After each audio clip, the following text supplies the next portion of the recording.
Okay, so I wanted to just send a quick little video of Cannoli healing.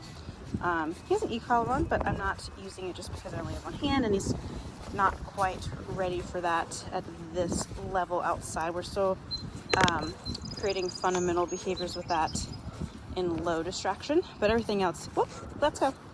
He's ready for, I don't know what I'm saying. He's ready for,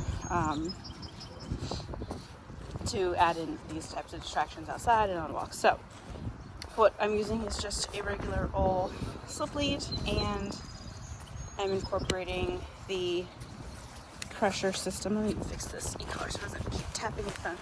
Incorporating pressure in to help establish where I want him to be on our walk. When he looks up at me, I say good and give him a treat, but since I only have this one hand, I'm not going to be doing that in the video. So when he starts pulling a little bit ahead, what I'm going to do is just create a little bit of tension backwards, and I want to make sure that let's go. No, great. That I'm releasing the pressure when I have him where I want him to be. So we're never moving forward. Sit. Good. I'm going to talk real quick since there's a lot of cars going by. I'm not going to keep walking forward if he's pulling into the leash. We're going to apply pressure when he stops dragging forward and he's back where I want him to be. That is when I release the tension. Same thing goes for if he is lagging behind, like right now he wants to go sniff that grass, so he's pulling up off to the side. I'm not going to let him be successful in pulling away from me. I don't want that to be something ever rewarding for him. So if we're walking and he stops to sniff something, I'm going to keep walking. I want to be in charge of the walk, and the reason for that is just for safety reasons. I want him to understand that when I say it's time to move, it's time to move. So that way it's just fundamentally established that you decide where to go for his safety.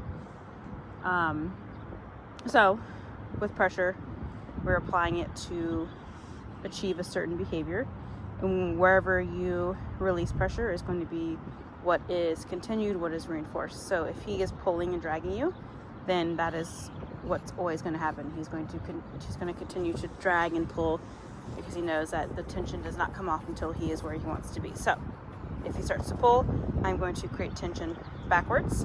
When he's back by my side where I want him to be, I will release tension and mark with the word good to show him that that's what I like. So I want to release tension when he's where I want him so that I reward him for being right by my side. I hope I'm not rambling too much and you understand. I will make another video of this once we progress and as he gets closer to graduation. So let's go. No. So he's pulling off to the side. I'm just going to say no as my marker for infractions. Let's go. When he fixes it, I use the word good. Very good. Nope. Very nice. So there should just be a little bit of slack in the leash if he's where I want him to be. Right now he wants to go over to the side, so I'm going to make it a point to go the opposite direction. Let's go. Good boy. Let's go. Nope. Good. Very nice, buddy. Nope. Good. Apparently this grass over here is very interesting. Let's go. Good boy. And I keep my leash short so that way I don't have to really move my arms too much to achieve where I want him to be, to manipulate where I would need him to be. No. So right now he's getting a little bit ahead. I want him to be level, and it's hard to tell with the camera angle, but no. Good. I want him to be level with my left leg. Nope. So he's moving ahead a little bit. I'm just going to create a little bit of tension. When he's back where I want him, good. I release the tension. So again, he's starting to get a little ahead. No. And I'm just using spatial pressure. Good. To kind of move him back. So what I mean by spatial pressure is I'm facing him and moving him backwards a little bit with my presence. No. Let's go. Good.